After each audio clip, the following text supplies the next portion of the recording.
Buenos días a todos y todas. Desde el área cultural del Banco de la República, sucursal Quibdó, les damos una cordial bienvenida al conversatorio Conservación de las Tradiciones de Río, reto para las nuevas generaciones, en el marco del proyecto de la sugerencia cultural El Río Territorios Posibles.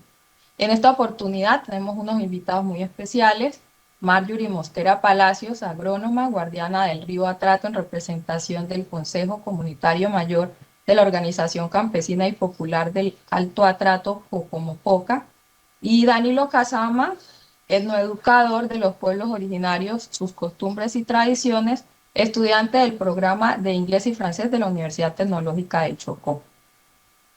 Buenos días, Marjorie y Danilo, bienvenidos.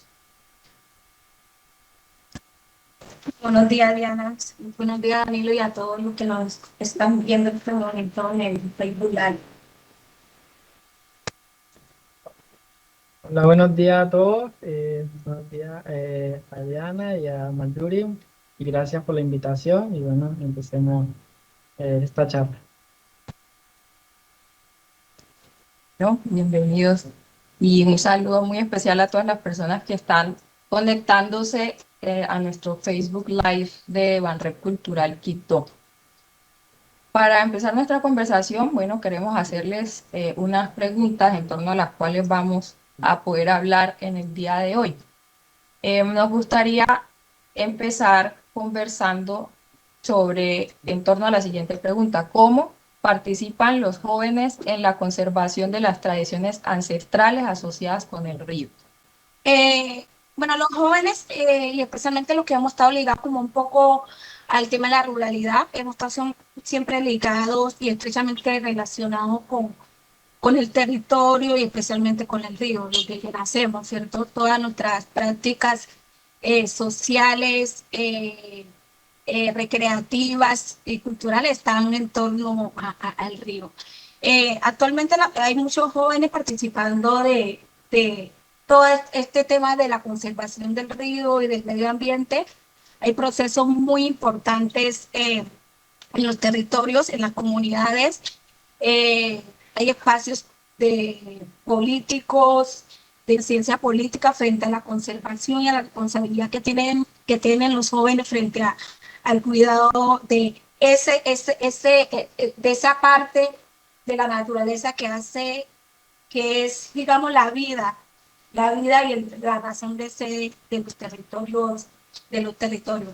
Encontramos jóvenes queriendo participar de espacios políticos, como son la Junta Directiva del Consejo Comunitario, y conseguimos jóvenes, grupos de jóvenes que le están aportando a la conservación. Hay una experiencia muy bonita de jóvenes guardiancitos que le dicen en Yuto, en las comunidades de la cuenca del Atrato especialmente, hay grupos de jóvenes guardianes del río, y que están muy relacionados con todo el tema desde la pedagogía y desde la educación ambiental en pro de esa protección de esa fuente hídrica, que más que una fuente hídrica es un arraigo, es una parte esencial de la vida del ser humano.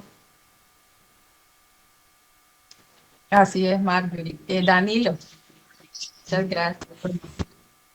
Hablar como de la incidencia que tenemos los jóvenes en cuanto a las prácticas tradicionales. Hablamos de los pueblos originarios como pues su tradición lo dice, que provienen de precisamente de la creación del árbol del agua que se llama Jenené, donde pues venimos todos los pueblos étnicos, y no solamente étnicos, sino también afros y mestizos, porque hablamos de la palabra envena, y la palabra envena significa gente, y para nosotros prevenimos todos de ahí, pero también con ese arraigo del cuidado, ¿no?, del río, y que de ahí también nacen prácticas ancestrales como danzas o ritos, homenaje al río, porque para nosotros el río es un espíritu vivo, es un Wandra. Wandra es espíritu, y para nosotros lo reconocemos como si tuviera vida. Por ejemplo, cuando crece, cuando hay inundaciones, porque se manifiesta. Y nosotros hacemos ese homenaje también por lo que los alimentos que nos da, por hacer que nuestras cosechas crezcan o que se mantenga limpio el río o que haya más especies subacuáticas. Entonces se hace un rito, una danza, y nosotros como cuando estamos cerca de las personas que hacen esos ritos, nuestras madres, nuestros abuelos, pues estamos en silencio y aprendiendo, observando cómo se hace ese homenaje. Yo creo que actualmente la juventud en cuanto a las comunidades ha dejado un poco rezagado lo que son esas prácticas. Siento yo que hay que retomar otra vez de nuevo esa forma de hacerle ese homenaje y esa representación al río. También lo hacemos a través de la pintura corporal. Entonces yo estoy pintado, no sé si allá se ve. También es un homenaje a lo que es el río. Esas son prácticas propias y que no debemos dejar que eso se acabe. Así es, Danilo. Marjorie nos estaba hablando ahorita de los guardiancitos, que creo que hace también, pues hace obviamente parte de esta iniciativa y de esta intención de seguir conservando las tradiciones del cuidado del río con las nuevas generaciones. ¿Qué hacen ustedes con los guardiancitos? ¿Cómo funciona este grupo? Cuéntanos un poco y ahora Danilo también quisiera que nos contara sobre las pinturas que nos mostraste corporales y si los niños de la comunidad eh, indígena están aprendiendo a conservar este legado también. Entonces, por favor, Marjorie, si quieres empezar contándonos acerca de los guardiancitos. Ok, Diana, mira, en el marco de la sentencia 622, con su orden cuarta, la Corte Constitucional, primero reconoce el río Atrato como un sujeto de derecho, ¿cierto? Y segundo, hace o da la orden de crear una comisión de guardianes. Esta comisión de guardianes está compuesta por el Ministerio de Ambiente, que es, digamos, el guardián por el Estado, y por las comunidades que interpusimos la tutela del río. Hay un cuerpo colegiado de guardianes, ¿cierto? Este cuerpo colegiado de guardianes, pues estamos conformados por delegados de las comunidades accionantes. Somos 8 hombres y 6 mujeres, un 14 en total. Y desde allí hemos venido haciendo como un ejercicio de pedagogía fuerte en los territorios, puede sensibilizar a la gente frente a la sentencia y sobre la importancia que representa esta y la gran oportunidad que vemos en ella, ¿no?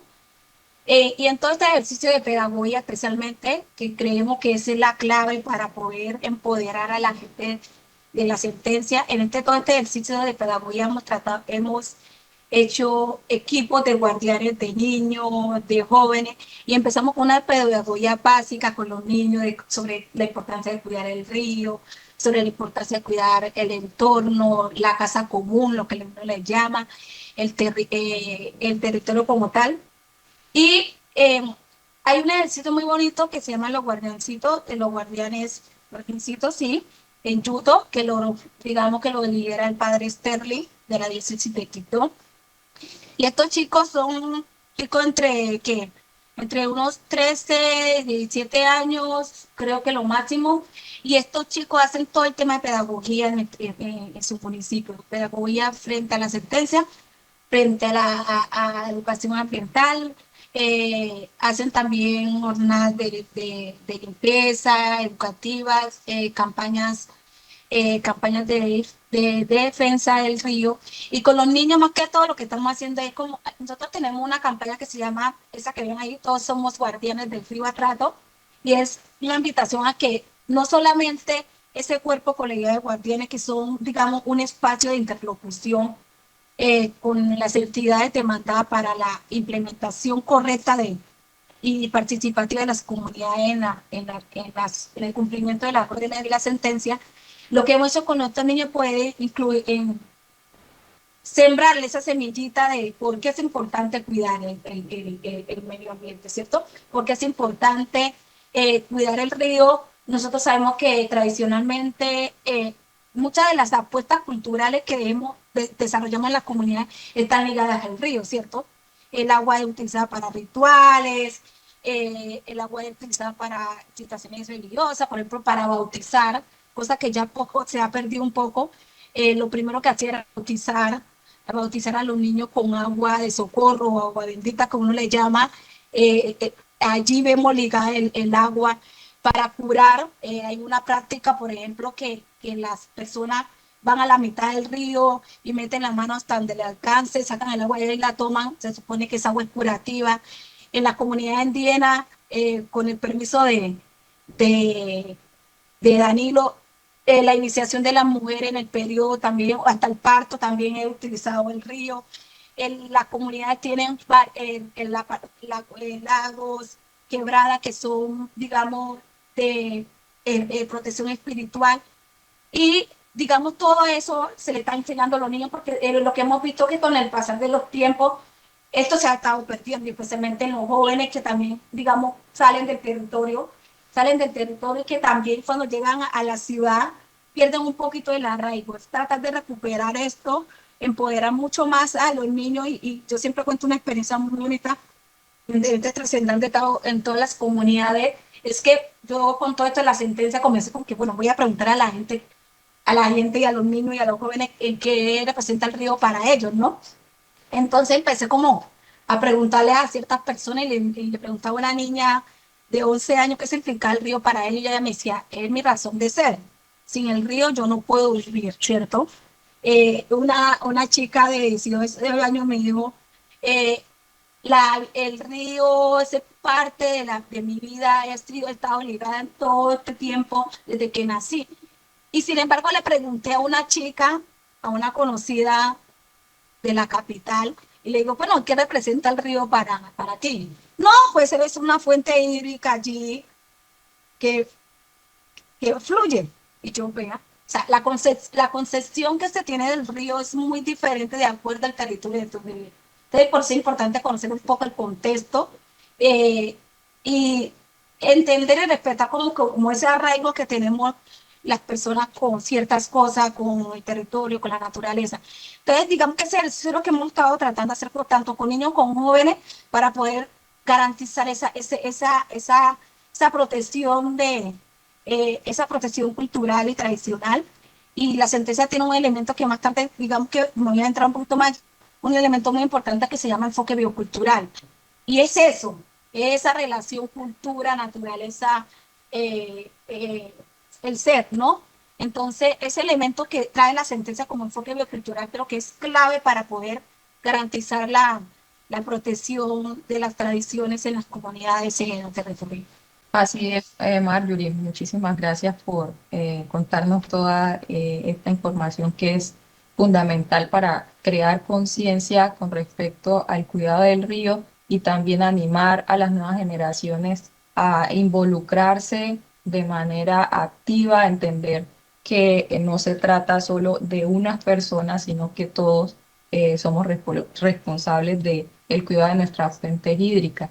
Danilo, tú nos quisieras contar cómo están ustedes desde la comunidad em, trabajando en torno a este cuidado del río y conectado con los niños y los jóvenes, cómo ellos se involucran, cómo están ustedes pasando de una generación a otra estos conocimientos en torno al cuidado del río. Bueno, primero que todo a Marjorie, como, para también como agradecerle ese esfuerzo también de trabajar con los niños en cuanto a enseñarles los cuidados que debemos tener con los ríos, ¿no?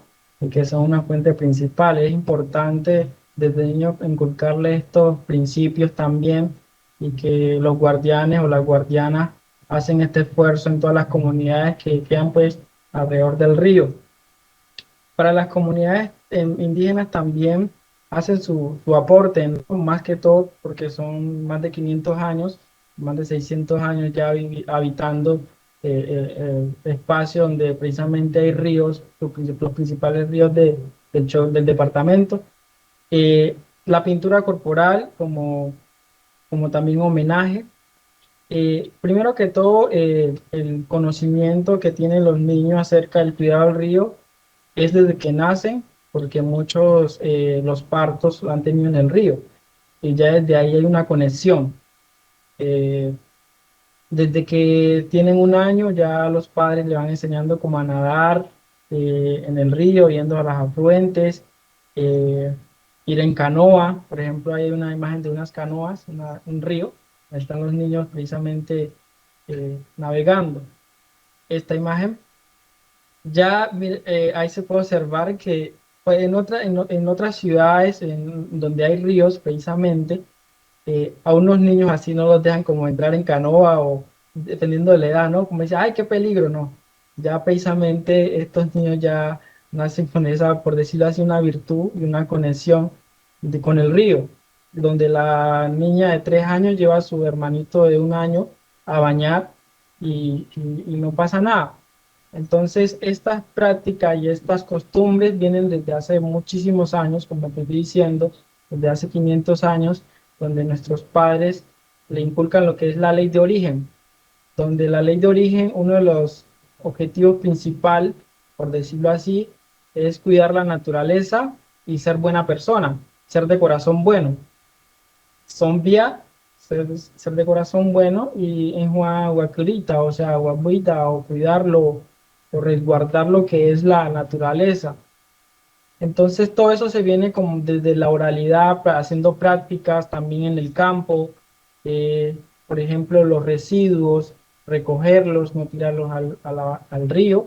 Y lo que hacen es prácticamente en muchas comunidades es cuando, por ejemplo, las conchas de plátano, usarlos en el huerto que tienen ahí cerca de las casas, o es precisamente eso lo que se puede dejar en lo que es en el suelo porque se degrada.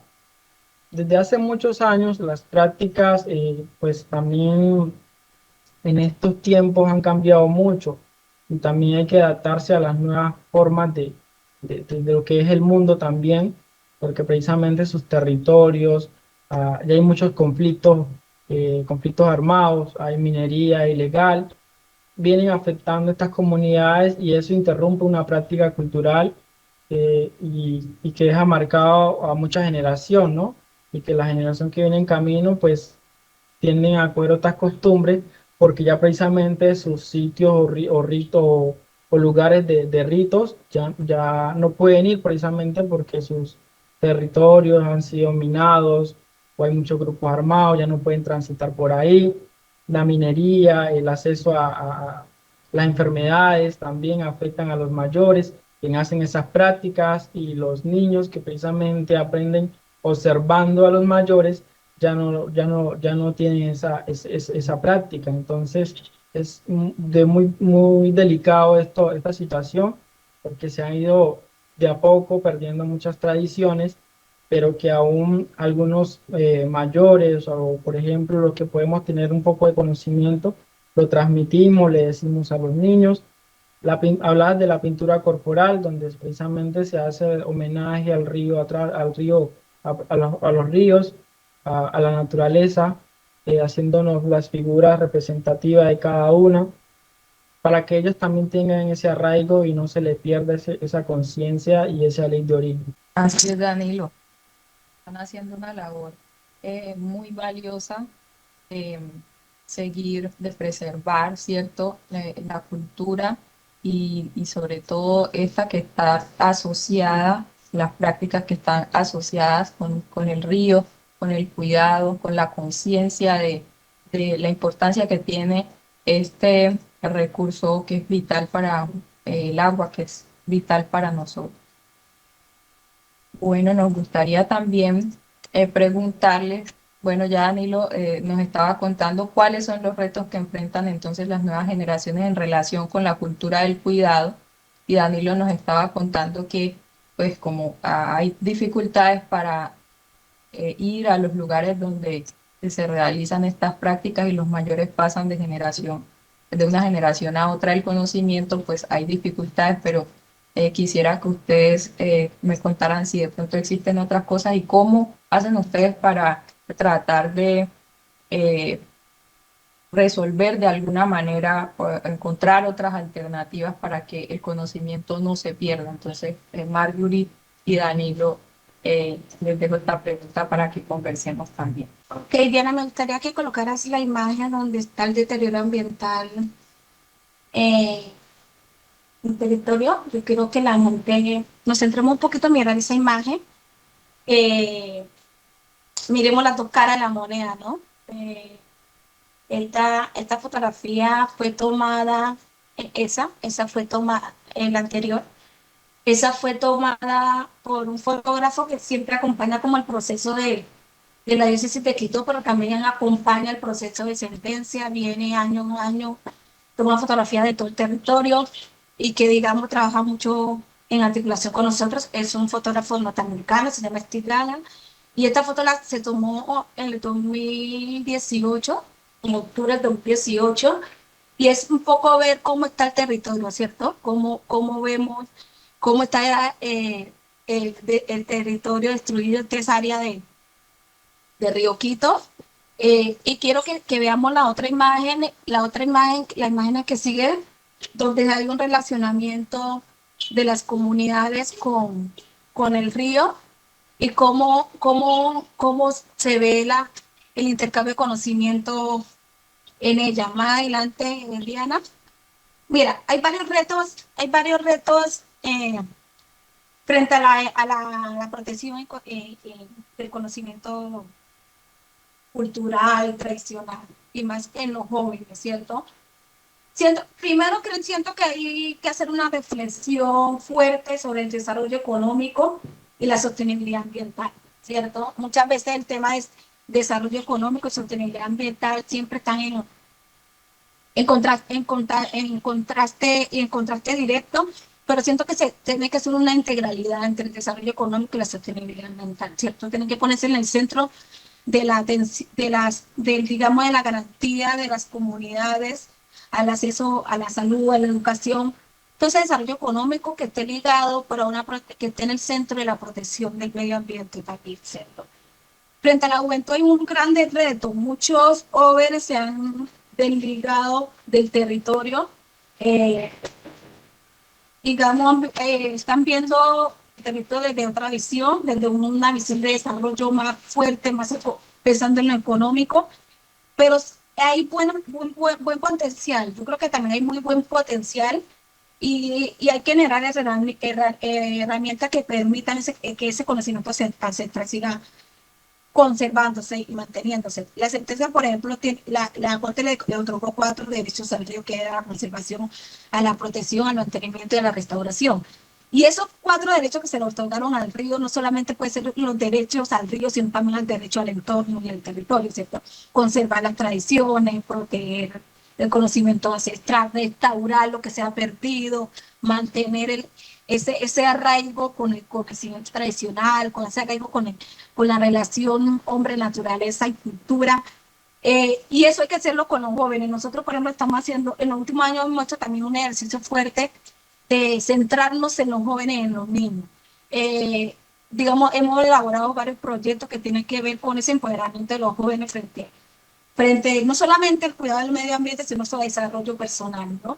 Y precisamente en pocos meses vamos a arrancar con un ejercicio de recuperar muchas prácticas tradicionales y documentarlas, ¿cierto? Un ejercicio que va a ser con jóvenes del territorio, con jóvenes de la cuenca del Atrato, desde los municipios del Carmen del Atrato hasta Río Sucio, Chocó. Y va a ser un ejercicio muy bonito y a la que invito a gente a unirse porque estamos necesitando bastante apoyo, más que técnico. Y siento que es importante también fortalecer y fomentar el liderazgo juvenil. Hay muchas barreras que no permiten que los jóvenes ejerzan un liderazgo fuerte, especialmente en las comunidades. Es muy difícil, ¿cierto? No, usted es joven, usted no puede estar en este espacio, ¿no? Usted es joven, entonces usted puede aguantar. Y eso nos decían muchos jóvenes. El año pasado hacíamos un ejercicio con jóvenes aquí en Quito y nos decían eso. A nosotros nos tienen reservados y es cómo fortalecemos nuestro liderazgo, ¿cierto? Cómo nos permiten ejercer el liderazgo fuertemente. Entonces, si vamos al médico, vamos por urgencia, nos dicen, usted es joven, usted aguanta, espera un momentico, atendemos a otras personas. Usted es joven, entonces usted no puede estar en un espacio de toma de decisión política fuerte. Entonces, eso hay que ir cambiando un poquito el chip, frente a eso tenemos que ir trabajando fuertemente y yo creo que eso, en el territorio eso está cambiando. Muchos jóvenes han querido pertenecer a la junta directiva y los consejos comunitarios, que son los espacios de toma de decisión del territorio. Entonces tuve muchos jóvenes luchando por acceder a ese espacio. Hay muchos jóvenes generando espacios pedagógicos, de iniciativas propias. Eh, Hay muchos jóvenes también queriendo participar de la política, de la política, digamos, como uno le llama nacional, gubernamental. Eh, y hay dos párrafos de una copla muy bonita que contribuyó el padre Sterling en el marco de la sentencia, que si uno no quiere leerse las 170 y pico páginas que tiene la sentencia, leerse esas coplas y te explica la sentencia por oración. Y creo que se suma mucho a lo que estamos hablando ahora frente al desafío y los retos que hay con los jóvenes, ¿cierto? Y hay una parte que dice, desafío proteger el río y la naturaleza como una entidad viviente, porque si ella es sostenible, esto le sirve a la gente. Proteger la naturaleza, salvaguardar para la vida, protección de la cultura y de todas las formas de vida. O sea, proteger el río, proteger la naturaleza, es proteger esas dinámicas culturales y de vida que hay en el territorio, ¿cierto? Tú ves muchos jóvenes en las comunidades, como esa imagen es en Villa Claré, en Lloró, es una comunidad a la que adoro, y siempre que voy a la comunidad, esos chicos siempre están marcando la pantalonetica para que vamos a bañar el río, y mientras estamos bañando uno se da cuenta qué pasa con el niño, cómo va en el colegio, qué problemas tiene personales, y escucha todos los problemas que te. Ese espacio también te permite a ti aportarle a los jóvenes, porque también puedes aprovechar el ejercicio de educarlos, ¿no? Y es un ejercicio, me estoy alargando mucho, que también con unos chicos dinamizadores del territorio empezamos a hacer un ejercicio así. Teníamos que formar a la gente sobre la sentencia, cuando recién salió la sentencia, ¿cierto? Y los jóvenes me decían, Marco, pero es que nosotros pues, somos tan jóvenes, los adultos no nos van a prestar atención para ir a un taller con que le vamos a dictar nosotros. Entonces yo les decía, pero usted tiene que generarse unos mecanismos. O sea, piensen qué pueden hacer para llegarle a ellos. Yo no les voy a decir. Y lo que me sorprendió la dinámica y la metodología que ellos comenzaron a decir, bueno, los adultos no me van a llegar a un espacio de taller, ¿cierto? Entonces yo voy a ir hasta donde están ellos. Entonces se iban y se sentaban al lado de la señora que estaba lavando la ropa en el río y ahí le contaban sobre la sentencia. Se sentaban al lado de los señores que estaban jugando dominó o de las señoras que estaban jugando bingo y ahí empezaban a hablarle. O se empezaban a sentar con los adultos a hablar sobre cómo era la comunidad antes y aprovechaban y le contaban lo que está pasando ahora con la comunidad. Y estos son los liderazgos que hay que fortalecer, esos son los chicos que hay que seguir fortaleciendo, porque que no podemos desperdiciar ese potencial que hay en la comunidad y también en las ciudades. Así es maravillosa esa experiencia y ese acercamiento entre las dos generaciones y mirar cómo encontrar puentes, ¿cierto? Para que el conocimiento de las cosas que se van generando, de las cosas nuevas, los mayores las comprendan y acompañen a los jóvenes y también el conocimiento de la ancestralidad y del cuidado y también permanezca. Danilo, ¿tú quieres comentar algo al respecto? No, pues principalmente, como había dicho, que es una labor pues, fundamental que hacen los guardianes en cuanto a reunir a los niños, a los jóvenes, y que hagan parte de esta conciencia, ¿no? Del cuidado. En cuanto a las prácticas, siento yo que en algunas comunidades, tanto afro e indígenas, pues también hay personas quienes se encargan de fomentar estos buenos usos, ¿no? O buenas formas, más allá del tipo del cambio que ha venido haciendo pues, los años, eh, más por cuando llegan empresas de mineras o por decirlo así, afectando pues también su forma de vida, pero que buscan alternativas, ¿no? Pues los jóvenes también buscan su alternativa, por ejemplo, en las comunidades, alternativas como ya no se puede ir al bosque en cuanto a buscar su alimento, pues se hacen siembra más cerca, porque pues precisamente hablaba mucho del conflicto armado, pues sí se están cercados por minas, las comunidades más que todo para la zona de Bojayá. Lo que pues yo observando y analizando es que las siembras se hacen más cerca a las comunidades y no tan lejos, ¿sí? Pero también hace un daño en una práctica cultural que es el, cuando tú siembres en un espacio, te toca desplazarte luego a otro para que la primera siembra, en la tierra que hubo la primera siembra descanse, te toca ir a otro espacio y eso se va acumulando en el mismo espacio de la comunidad y se va a tener que requerir irse más lejos, ¿sí?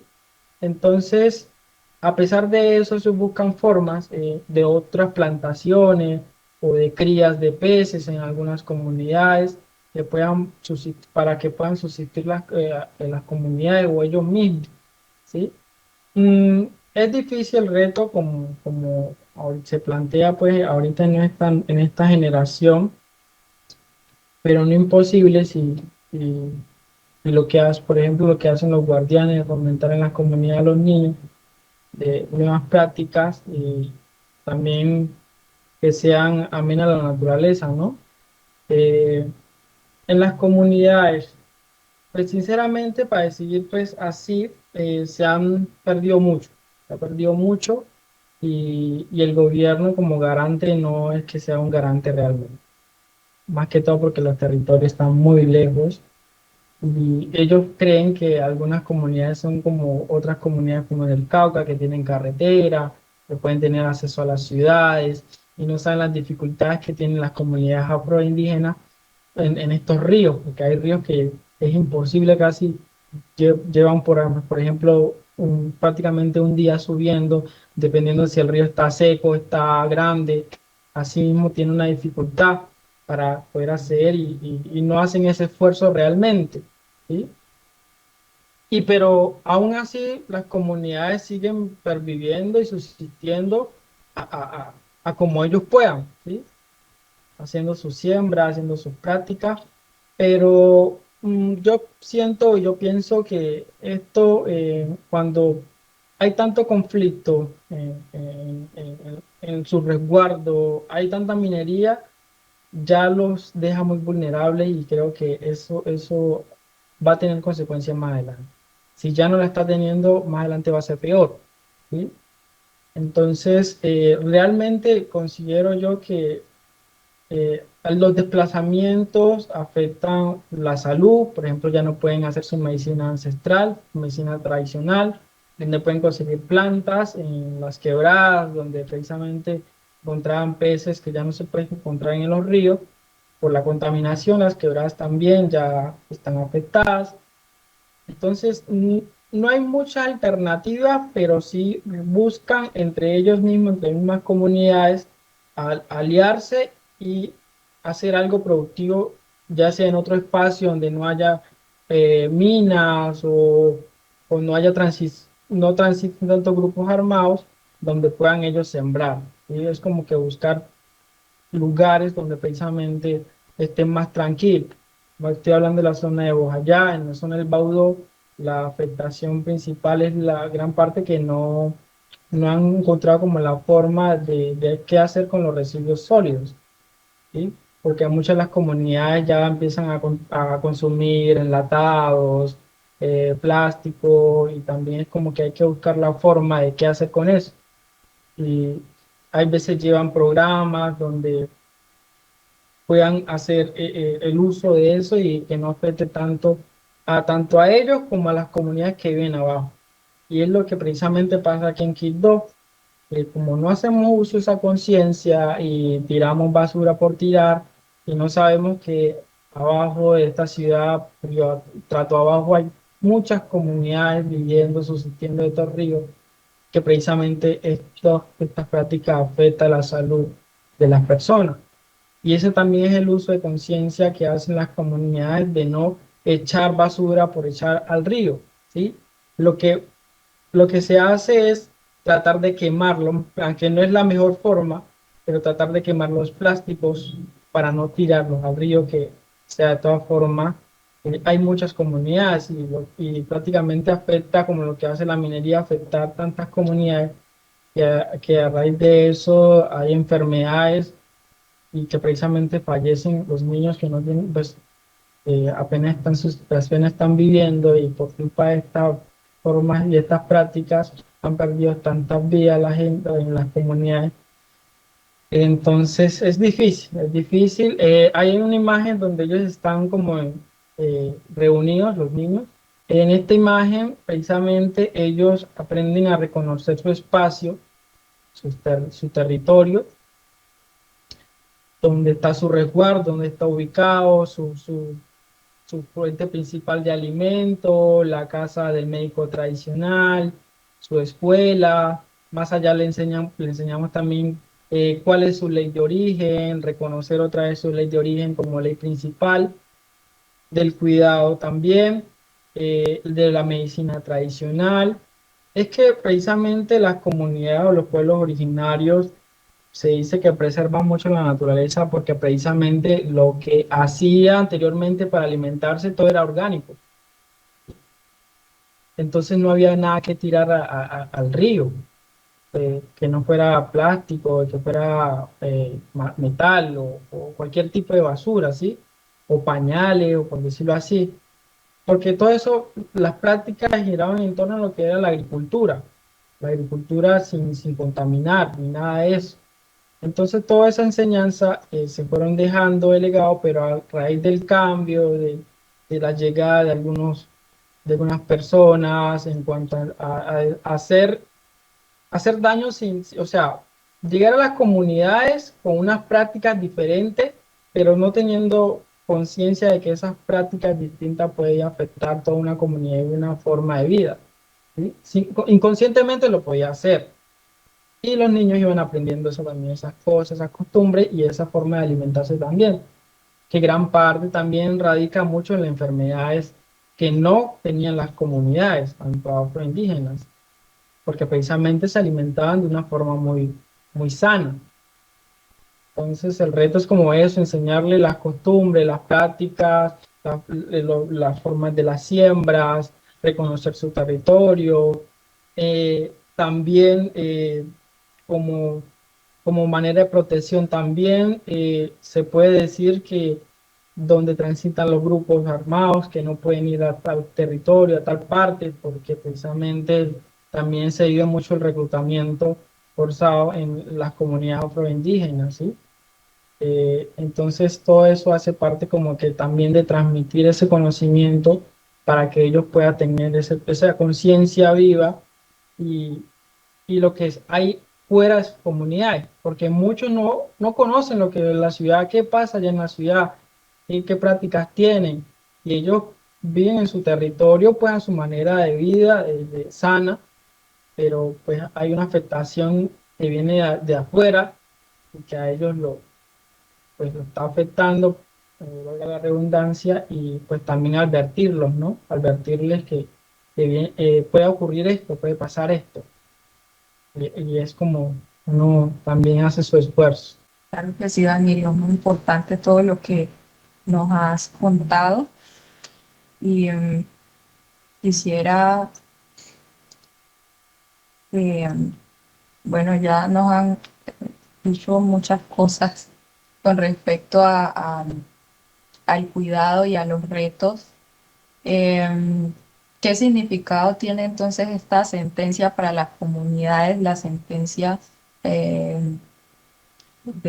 declara el río Atrato como sujeto de derecho? ¿Qué significado tiene realmente esta sentencia para las comunidades que habitan la cuenca del río Atrato? ¿Cómo ven ustedes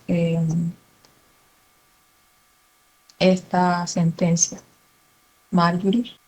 Gracias, Diana. Mira, o sea, nosotros como comunidad vemos en la sentencia una gran oportunidad. Empezó diciendo que esta sentencia fue la tercera en el mundo, ¿no? La única que hay en América. Las otras dos son en Nueva Zelanda y en la India.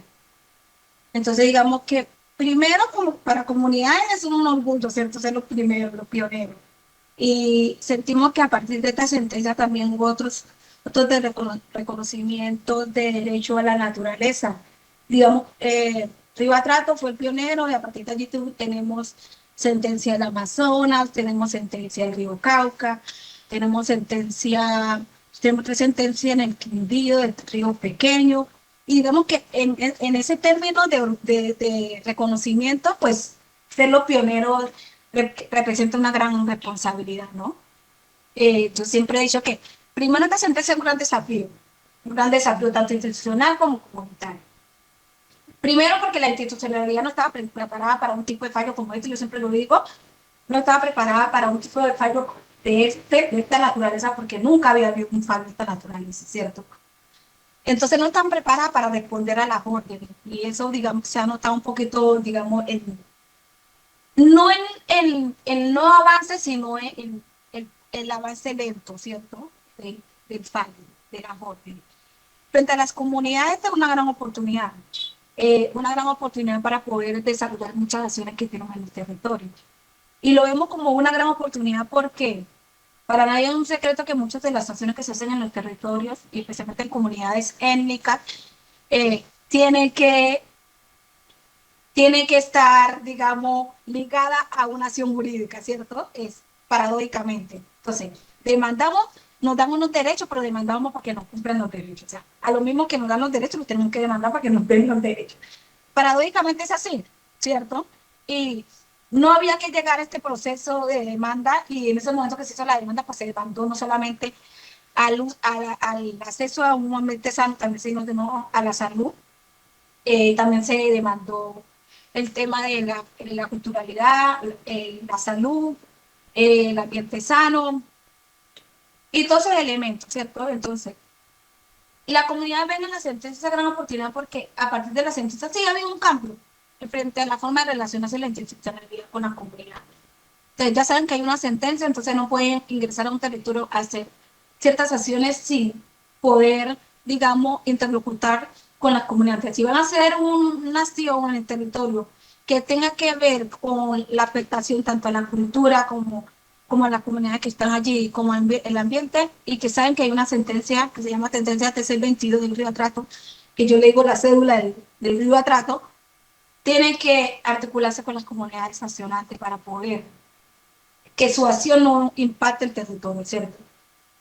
Frente a la conciencia como tal del cuidado del medio ambiente, entonces la gente siempre como tiende, bueno, no puedo arrojar esto aquí o no puedo hacer esto aquí porque esto afecta el territorio y hay una sentencia. Entonces mucha de la gente muchas de las personas de las comunidades dicen, no puedo hacer esto porque existe una sentencia que se le otorga al río y que el río tiene unos derechos iguales que a nosotros. Entonces ya sabemos que el río tiene unos derechos y que tenemos que velar, y nosotros somos los que tenemos que velar por esos derechos que se le otorgaron al río. Entonces nosotros decimos, yo siempre digo, imaginémonos que el río Atrato es un menor de edad, ¿cierto? Y nosotros como padre de ese menor de edad tenemos que velar porque se le cumplan esos derechos. Y esa es la responsabilidad primordial que tiene la comunidad accionante, pero que no solamente tienen los guardianes, sino también las comunidades, ¿no? Poder responder a esos derechos que se le otorgaron al río, que vuelvo y lo repito, que es el derecho a la conservación, el derecho a la protección, el derecho al mantenimiento y el derecho a la restauración. Entonces nosotros sí vemos muchas de las acciones que queremos hacer en el territorio, que la sentencia puede responder mucho a eso. Y en lo personal yo veo la sentencia como como un instrumento, una herramienta para generar desarrollo en el territorio. O sea, yo veo la gran oportunidad que veo en la sentencia poder generar desarrollo concertado, dialogado con las comunidades. Y es así, yo siento que allí está la oportunidad de poder generar desarrollo en el territorio. Porque si tú ves la sentencia, las órdenes te llevan a un espacio. La orden quinta, por ejemplo, que tiene que ver con el tema ambiental, entonces te lleva a hacer acciones, a generar acciones para poder garantizar una sostenibilidad ambiental en el territorio. La orden sexta, que tiene que ver con el tema de la minería mecanizada y ilegal en el territorio, te permite impedir eso y también no te permiten ingresar mercurio, por ejemplo, en el territorio, que ese mercurio afecta la salud de las comunidades. pero también afecta la productividad del territorio. La orden séptima que tiene que ver con todo el tema productivo del territorio, entonces te permite generar acciones que no solamente garanticen la seguridad alimentaria, sino esa soberanía alimentaria en el territorio. Entonces, si tú puedes ver todas esas herramientas, te van a llevar a mejorar en una calidad de vida en las comunidades. Sí, el reto está fuerte, y vuelvo y lo repito, es un desafío fuerte, es algo que no se va a ver de la noche a la mañana, la certeza ya tiene prácticamente 5 años de a veces, y digamos que la gente dirá, no se ha hecho nada, pero el ejercicio de diálogo, las discusiones en la mesa, lograr que la institucionalidad se siente con las comunidades de tú a tú, es un ejercicio de gobernanza participativa muy bonito y muy importante. ¿Sí? Lograr que la institucionalidad que no le gustaba, porque hay que aclararlo un poquito, no le gustaba sentarse con una persona de territorio a escucharla, a respetarle su conocimiento y que se vaya viendo eso. Nosotros, por ejemplo, y siempre he dicho que es un ejercicio de gobernanza participativa muy bonita, nosotros logramos llevar al territorio a más de 30 funcionarios del Ministerio de Ambiente, o sea, de la central, llevarlos a recorrer los 15 municipios de la Cuenca de la Plata no es fácil. O sea, que la institucional venga allá desde su escritorio a caminar y a conocer y a llenarse de barra, como nosotros decimos, eso no se ve normal, no se ve constantemente. Lograr que, por ejemplo, un ministro venga cada 2 meses a sentarse con la comunidad de hablar, a mirar qué hacer. O sea, lograr que venga de su escritorio de Bogotá, a sentarse cada 2 meses, ya sea con los guardianes, con el representante legal, a revisar qué ha pasado con la sentencia, qué vamos a hacer, a mirar otros temas del territorio, eh, digamos que es una ganancia. Y escucharlos y respetarlos es importante. Yo creo que el ejercicio de generar conciencia de esta sentencia es que, que tanto lo técnico como lo tradicional y el conocimiento empírico pueda articularse, ¿cierto? Y yo siempre he dicho que el reto también es eso, institucionalidad, academia, comunidad, sentarse todos en una misma mesa, en una mesa redonda, porque a mí no me gusta la mesa cuadrada, ni la mesa principal, en una mesa redonda, a hablar el mismo lenguaje frente a un mismo objetivo. Yo creo que ese ha sido los mayores de los retos y digamos el mayor impacto que ha tenido la sentencia. En temas de protección seguimos trabajando, en temas de generar conciencia de la sociedad, de las comunidades, seguimos en esa lucha de inculcar a la gente que la sentencia no es un proceso de comunidades rurales, que la sentencia no es un proceso de consejo comunitario de indígena, que la sentencia, aunque nosotros hayamos sido lo que hayamos interpuesto la tutela, es una responsabilidad que tenemos como comunidad, como sociedad.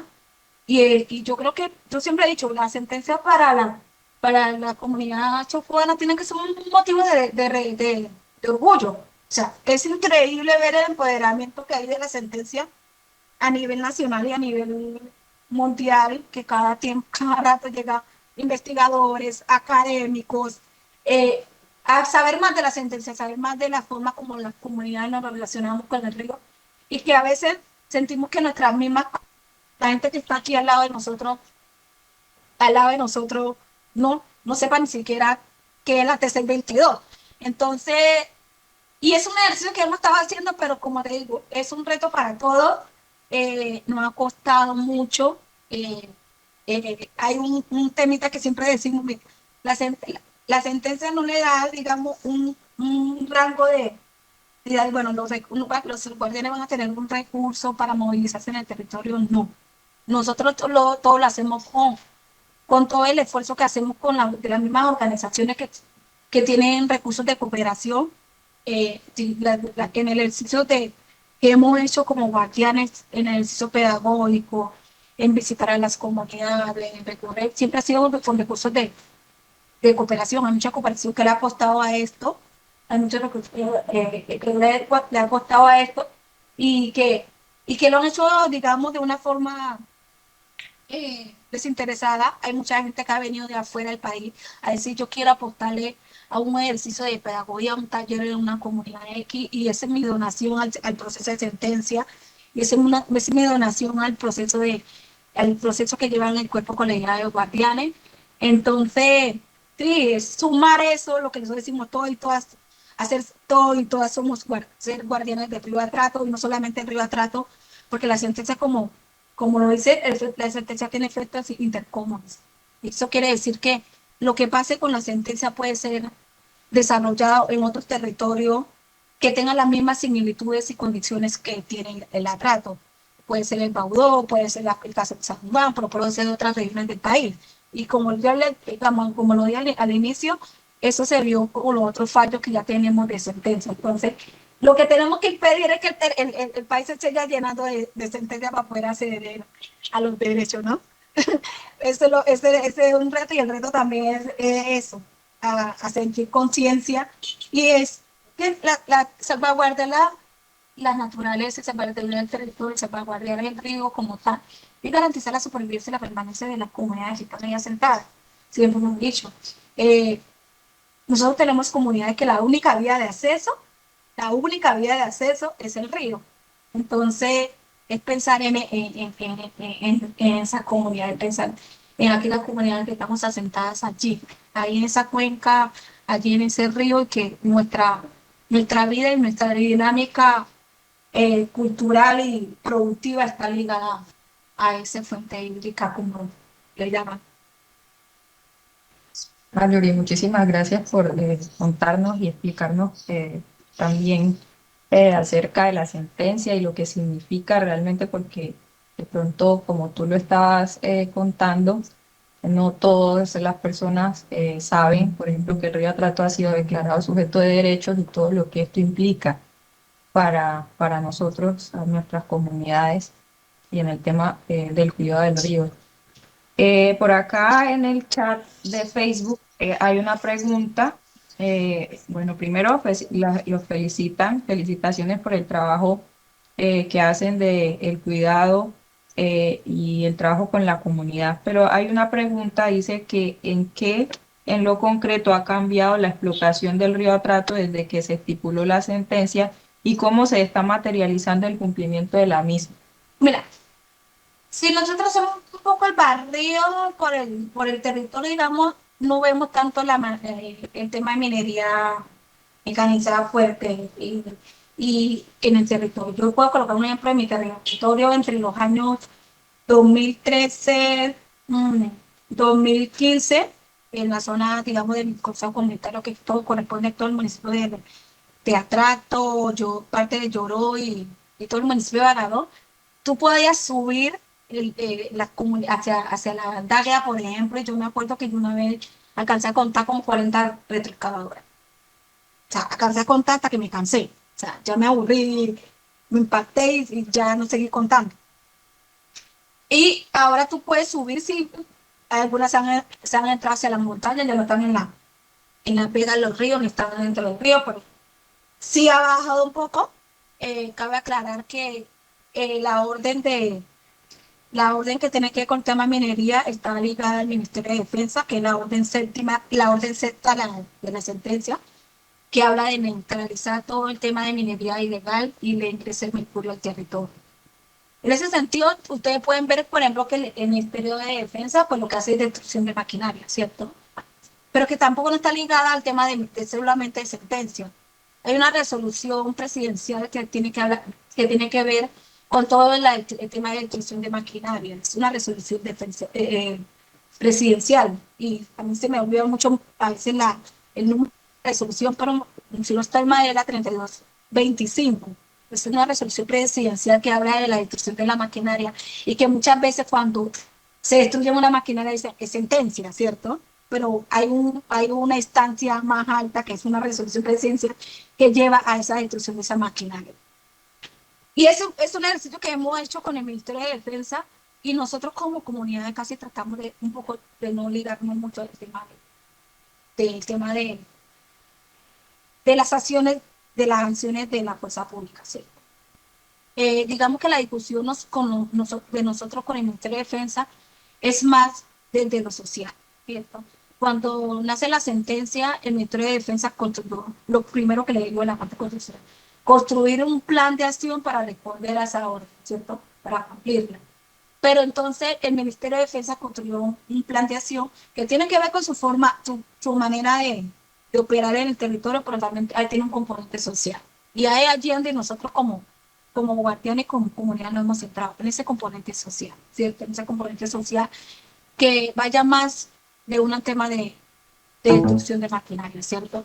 Entonces, lo que más le decidimos al Ministerio de Defensa es generar acciones de pedagogía, revisar el tema del enfoque biocultural del que yo le hablaba, frente al accionar de ellos en los territorios. Eso digamos que el ejercicio que hemos estado haciendo con el Ministerio de Defensa, pero vuelvo y le digo, es una resolución presidencial y eso, digamos, es un ejercicio más de la fuerza pública en la que nosotros tratamos de no estar obligados frente a él. Por protección, pero también por protección del territorio. Muchas gracias, Marjorie, por contestar. Diana, y el tema de esa orden es bastante compleja, eh, porque pues para nadie es un secreto que la actividad minera en el territorio también ha generado como ciertas cosas, ¿cierto? Si no se le brindan otro tipo de oportunidades a la gente va a seguir haciendo lo que le da recursos. Y es allí donde tenemos que generar políticas que puedan responder a las necesidades que tiene la comunidad, a las necesidades de educación, a las necesidades de salud, a otro tipo de necesidades que sabemos que la voluntad política nunca ha estado dispuesta a responder a esas cosas, ¿cierto? Entonces, mm, eh, nosotros también siempre hemos tenido como un poco de la discusión frente a esas acciones, decimos, bueno, que quemar la maquinaria que hay en el río, ese es otro foco de contaminación, ¿cierto? Y esa ha sido la lucha de nosotros y eso es lo que hemos estado incidiendo durante el ministerio. ¿Qué hacer con eso? ¿Qué hacer con esos aparatos que queman? ¿Qué hacer? O sea, eso está generando otro foco de contaminación. Entonces, el desafío es fuerte y es un ejercicio que hay que ir trabajándolo, pero que no se va a ver de la noche a la mañana, vuelvo y lo repito. Eh, eh, Hay que seguir trabajando con eso y no solamente es un ejercicio que tienen que hacer las comunidades, vuelvo y lo repito, no es un ejercicio que tienen que hacer los guardianes, sino todas instituciones nacionales, locales, regionales, las mismas comunidades. Eso no es la responsabilidad de los guardianes, es una responsabilidad de Estado, es una responsabilidad de Estado y no de unas personas que están ahí de interlocutores con el Estado. Entonces, es un poquito dejar un poquito esa claridad. Sí, muchas gracias, Marjorie. Entonces, para cerrar, nos gustaría que cada uno de ustedes nos contara cómo podemos hacer para em, convencer o, no sé, ayudar. ¿Ustedes qué piensan que se puede hacer para que toda la comunidad se vincule? Porque de verdad, como dice Marjorie, pues no se trata solo de los guardianes del atrato de las comunidades indígenas que están en las riberas de los ríos, sino que todos debemos estar unidos para cuidar nuestras fuentes hídricas. ¿Cómo creen ustedes que se puede hacer para fortalecer esta cultura del cuidado? Los Marjorie.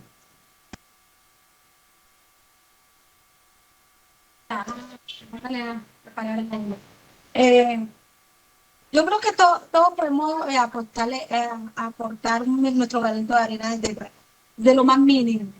Yo siempre decía, bueno, desde yo contarle a mi hijo, a mi sobrino, a mi mamá, a mi papá, a mi vecino que existe una sentencia que reconocería el cuerpo. Pero no solamente que existe una sentencia, no, imaginémonos que no exista sentencia, no exista sentencia. O sea, eso es algo que tenemos que hacer como ciudadanos, ¿no? Eh, Trata de pretender en los más mínimos, el detalle más pequeño de poder andar en la calle y consumir algo y no tirarlo a la calle, envolverlo y echarlo en mi bolso, por ejemplo, y llegar a la casa y echarlo en el carro de la basura. Lo más mínimo de poder decirle a alguien no hagas esto porque eso impacta a un río, porque también impacta a una persona que están allí, pero también impacta a una persona que dependen de ellos, ¿no? Entonces, con pequeños detalles yo creo que nos podemos aportar, sumar. Pues también la invitación un poco es de leer un poco también un poco de la sentencia y sus implicaciones complejas, la sentencia pero también compleja como la estructura que se formaron que invitaba a formarse en el caso de la sentencia es bastante compleja como que no. Pero hay herramientas que si no me quiero leer la sentencia, eh, leo cualquiera de los materiales pedagógicos que hemos construido. Nosotros hemos construido varios materiales pedagógicos. Tenemos el primer libro que construimos que se llama Maestro sobre Maltrato. Es un libro que habla desde lo académico, pero también desde lo cultural, desde lo comunitario, es vivencia de las comunidades. Hay otro libro que construyó en el marco de un diplomado con mujeres y con mujeres que se llama, se me olvidó el nombre ahorita, y ahí está la cartilla resumen de la sentencia. Tenemos las páginas web, tenemos Facebook, tenemos página web de los guardianes que se llama www.guardianesatrato.co. Tenemos coplas que nosotros lo que hemos generado es, hemos visto en la tradición oral un mecanismo de pedagogía de la sentencia. Entonces, ya tenemos cualquier cantidad de coplas, de cuentos, que te cuentan sobre la protección del río, sobre la protección del medio ambiente, se te explica la sentencia. Entonces hay coplas, hay versos, y en estos días estamos por imprimir la última cartilla que recoge todas esas coplas y esos versos en una cartilla. En una cartilla hay un crucigrama donde tú quieres aprender la sentencia. Tenemos un crucigrama que tiene crucigrama, una cartilla que tiene crucigrama, tiene sopa de letras y te va contando la sentencia y te va jugando y aprendiendo. Tenemos una infografía, o sea, tenemos cualquier cantidad de materiales que hemos elaborado para poder llegar a varios públicos, ¿cierto? No es lo mismo generar pedagogía de sentencia a una persona de un nivel más alto académicamente, que a un personaje de comunidad o una persona que no lee. Entonces, por ejemplo, para nosotros, ya sabemos que para la comunidad es clave, no te va a leer una cartilla, no te va a leer un libro. En la tradición oral, entonces la tradición oral entonces te permite escuchar. Tenemos por ahí cunas radiales, tenemos grabados, o sea, hay muchas herramientas con las que la gente puede empoderarse un poquito más de la sentencia. Y hay muchas cosas, por ejemplo, en la página puedes encontrar todo lo que hemos hecho, todos los materiales están allí, los pueden descargar, están todos allí, los pueden descargar. Están todos los espacios académicos en los que hemos participado, toda la incidencia política que hemos hecho desde el nivel internacional hasta el local. O sea, es enterarnos más de lo que está pasando y enterarme más del trabajo que están haciendo las comunidades. Es como que la invitación es a sumarnos a ser guardián del Climatrato y del territorio. Claro que sí, muchísimas gracias, Marjorie. Danilo, cuéntanos tú eh, qué piensas, cómo Pues, podríamos hacer. sí. No, que todo agradecer a Marjorie por ese conocimiento de la sentencia. Precisamente yo soy la persona que no me la leo del todo, pero sí más o menos tengo presente temas, los temas principales que toca, ¿no? También lo hace, es como esa mamá te hace el grito desde la cocina y dice, hijo, no haga esto que pueda afectarlo o se puede caer, no sé. Así actúa la sentencia, ¿no? Como que te dice a tu río, hey, ¿qué está pasando? Está pasando esto, tus derechos también están vulnerados, muévete, también analízate tú mismo, cómo estás tú ejerciendo tu vida, pero también como en ese ejercer, también qué haces que afecta también al río o a tu comunidad o a los demás, ¿no? Como hacer uso de eso, de que yo también hago parte de ese problema, ¿no?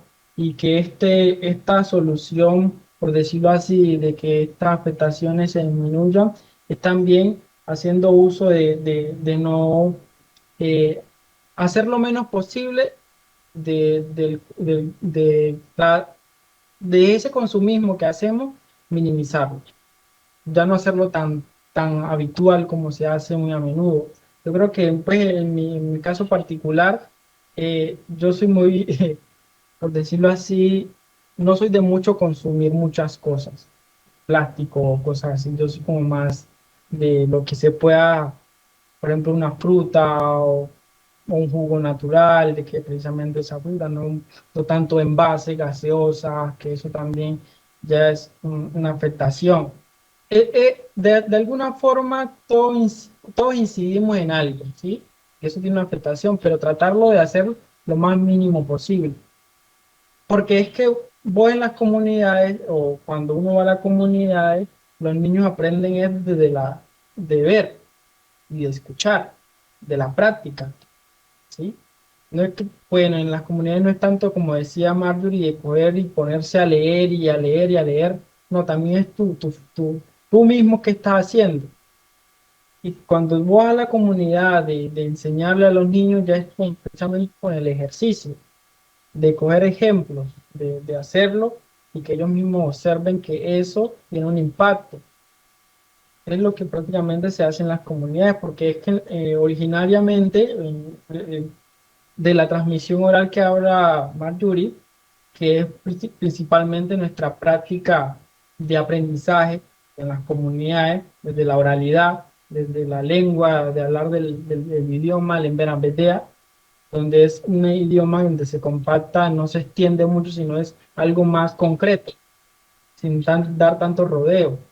Y ellos lo entienden perfectamente. Es lo que en muchas comunidades se viene haciendo este ejercicio de que nosotros hacemos parte y que este es un conjunto, tiene que ser un conjunto, como decía Mario, tiene que poner, cada uno tiene que poner su granito de arena para esta problemática.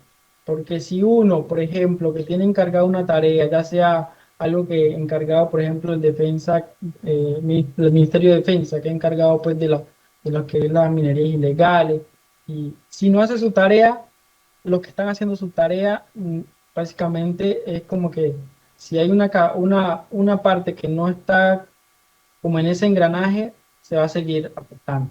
Por más que el otro siga haciendo su labor, su esfuerzo.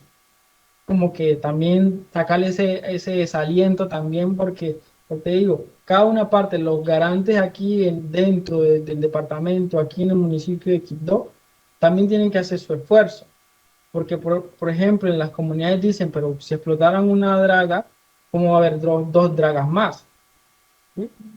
Por ejemplo, explotan una draga y al otro día reponen la misma draga y tienen la misma maquinaria ahí metida. O sea, como que rompen el casco, como que también, como que, no sé, eso es una problemática también que se da en muchas de las comunidades, de que no sé si es por aviso o le dicen, le advierten a la gente que están haciendo una minería ilegal, de que van a hacer eso, sacan el motor y lo que hacen es explotar lo que es el armamento de la casa o lo que sea, y dicen que ya se hizo la labor y sí, lo que principalmente, que es el motor donde se hace la minería ilegal, pues queda vivo y apenas ponerlo de nuevo y volver a funcionar.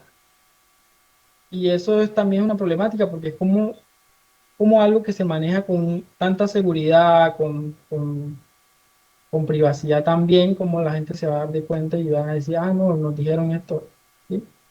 Entonces también es como que ponerse a pensar y, y recapacitar también que nosotros tenemos, qué estamos haciendo cada uno, como es que todo esto depende del río y de la naturaleza, depende de la vida misma de nosotros. Eso también es como que hacer uso de esa conciencia. Si explotábamos y contaminamos, pues no vamos a tener mucho para más adelante. Y si queremos tener hijos también, ¿qué van a recibir ellos? También la forma de educarnos también están en los colegios, como por ejemplo esta sentencia. No siempre tiene que ser la misma educación de siempre, la misma lineal, la misma, pues todo eso. Tenemos que recibir también todo este conocimiento a través de los ríos, de los mismos guardianes que tienen todos estos procesos ya realizados, donde tienen cartillas, mensajes. Eso también tienen que llevarse a las instituciones, que ahí también están formando a los niños. ¿Sí? Eso es un trabajo en conjunto, desde la Secretaría de Educación, Secretaría de Cultura, todo eso, es fomentarlo también, no solamente abrir espacios en pequeños espacios, sino llevarlos a más territorio, apoyar estos esfuerzos que hacen las guardianas, los guardianes de la plata, ¿sí? Vincularnos todos, porque tampoco es de los, por decirlo así, de los indígenas, no, esto es en conjunto. Si queremos el cambio, es en conjunto. Muchas gracias, Danilo y Marjorie, por acompañarnos hoy. Gracias por compartir todos los conocimientos que tienen con nosotros, por estos llamados a generar conciencia en torno al cuidado de nuestros ríos y gracias por el trabajo que hacen desde las comunidades para que los jóvenes se involucren y entiendan pues que este tema de cuidar nuestro río realmente es una responsabilidad que debemos asumir todos. Muchas gracias por acompañarnos hoy, fue muy grato tenerlos aquí y esperamos que nos podamos reunir nuevamente. Y muchas gracias a todas las personas que están conectadas desde nuestro Facebook Live por los comentarios y las preguntas que hicieron en el día de hoy. Hasta una próxima oportunidad.